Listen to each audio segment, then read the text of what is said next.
Steve, we're talking about all the races. I mean, my God, how long do you have? I've got 3 hours. I know the Kornacki cam is firing up later on, but walk us through it. We're not getting results in New York really till after 9 Eastern, right?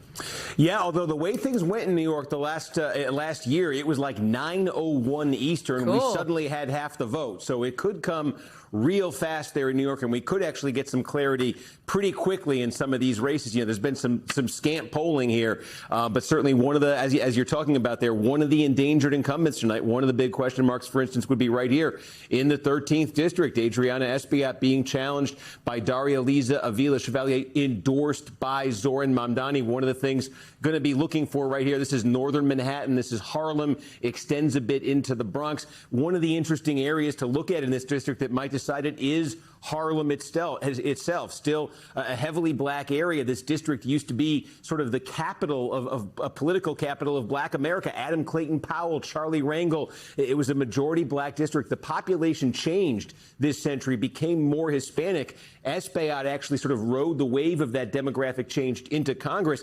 I think if he's going to hold on tonight, one of the things he's going to need is the black political establishment in Harlem, which he was at odds with when he got this seat. You know, he was at war with them politically. He's going to need that black political establishment to help him get the vote there in Harlem, in that part of the district. So it's an interesting dynamic if he's going to hold on here.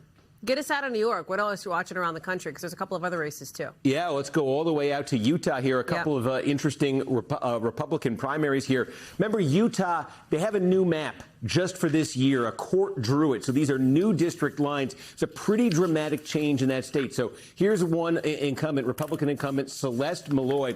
She was elected in a special election back in 2023.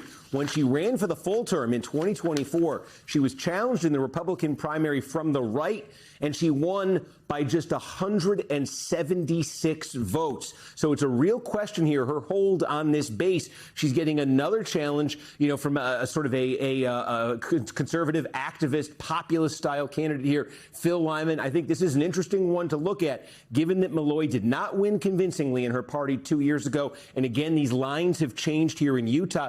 Also worth keeping an eye on Utah up here. This is now the 2nd district. Blake Moore, he's a member of Republican leadership in Congress, vice chair of the House Republican Conference.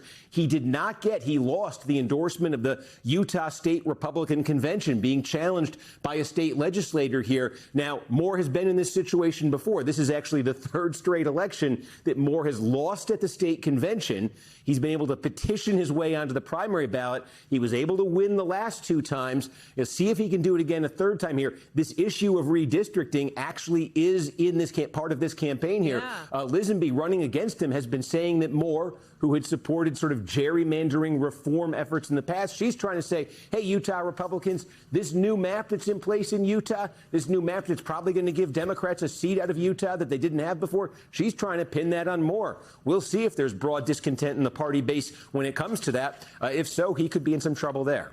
Super interesting. Steve, give us your best plug for Kornacki Cam tonight. Go.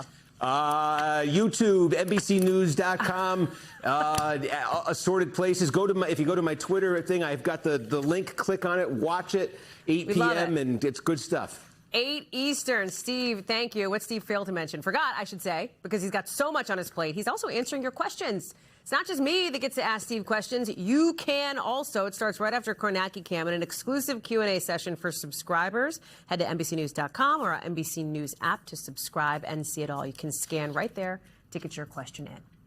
We thank you for watching. And remember, stay updated on breaking news and top stories on the NBC News app or watch live on our YouTube channel.